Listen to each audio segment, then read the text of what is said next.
This is Jeff Timberell, Director of the Southwest Florida Real Estate Investment Association.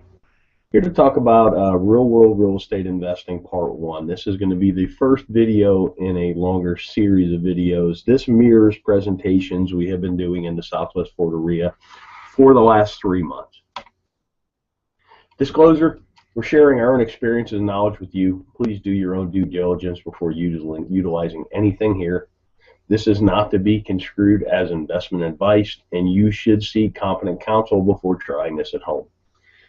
In the past 3 years, we've assisted and advised and had ownership interests in several private equity entities that employed over $14 million in capital in the Florida market, which gave us not only unique insight as to the amount of business we've done, it also gave us some great insight into how institutionalized investors employ capital. Number one key to being successful is to understand what you're there to do. In my opinion, this is the most important thing. There's so many people running around the world. There's a lot of people wanting to run around and try and do real estate investing. They take courses, they read books, they go to meetings, but they really don't know what they're there to do. They really haven't spent that critical time understanding what you're here to do, what's your mission, what's your goals. I mean, without having any goals, it's hard to achieve any goals, if that makes any sense. From our experience, the clearer the plan you have, you will be able to operate with a margin of safety. And that's the key word in this business, a margin of safety, because the ones that survive, last, and grow true wealth are the ones that don't make mistakes or make mistakes that you can recover from.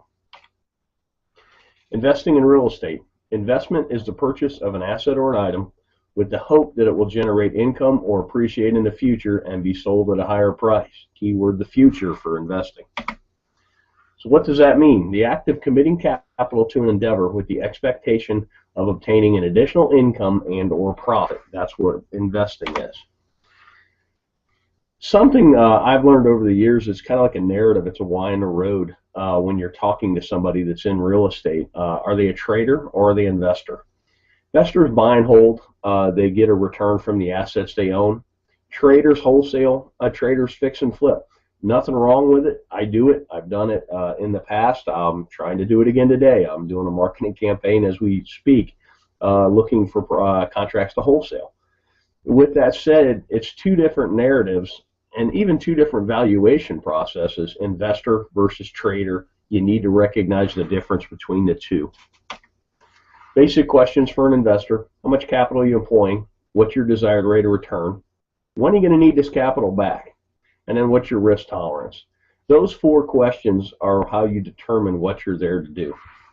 Then we'll talk about capital. There's an opportunity cost of capital, and particularly when you're raising capital, which I've been part of some private equity raises, you really need to understand what other opportunities are out there for investors, because generally why would you buy a piece of real estate that pays you 2% a year with all the headaches associated with that, when you can, if you could at the same time own a CD at 5 with none of the headaches.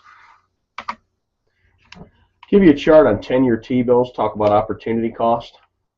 You can really see the recession, the Lehman Brothers crash really killed yields, but it's killed yields no matter what. I mean, pretty much at the time I'm talking about this, yields for a 10-year T-bill are bouncing between 2.6 and 2.8%. That's a terrible yield, particularly with the amount of money they're printing.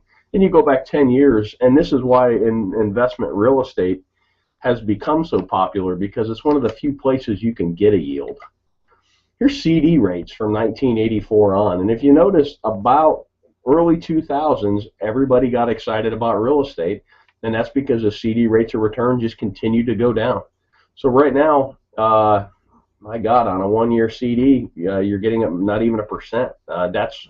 That makes real estate attractive, and that's something to watch as well.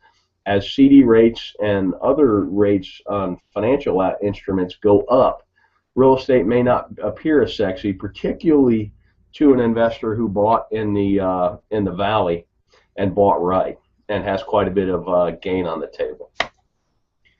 So opportunity costs in the real world. We already kind of talked about this. Most investors we know are looking for at least 6% a year. I know guys that are even looking for 15, and that's a cash on cash, not an internal rate of return. That would be a whole nother video that could be a whole day's worth, understanding the difference between the two. But what here I'm talking about is a yearly cash on cash return. And you got to be mindful of unrealistic expectations. I've seen people that have pitched 30% returns, and I've seen investors that are looking for 30% returns. And it's really hard to do. There's a lot of randomness and a lot of happenstance, and you're going to lose a lot more than you're going to win when you're dialing up those kind of deals. Unrealistic returns can lead to bad decision making because you seem to be chasing the golden goose instead of chasing a stable investment that pays you to own it. Let's talk about risk tolerance. These are two great quotes by Warren Buffett. And risk tolerance is really age dependent and your financial situation dependent as well. But here's a great quote. Look at the market fluctuations as your friend rather than your enemy. Profit from folly rather than participate in it. And that's most real estate investors. You're supposed to be a contrarian. I kind of put the world in, you're either a salmon or you're a lemming. You're either running with the crowd or you're running against the crowd.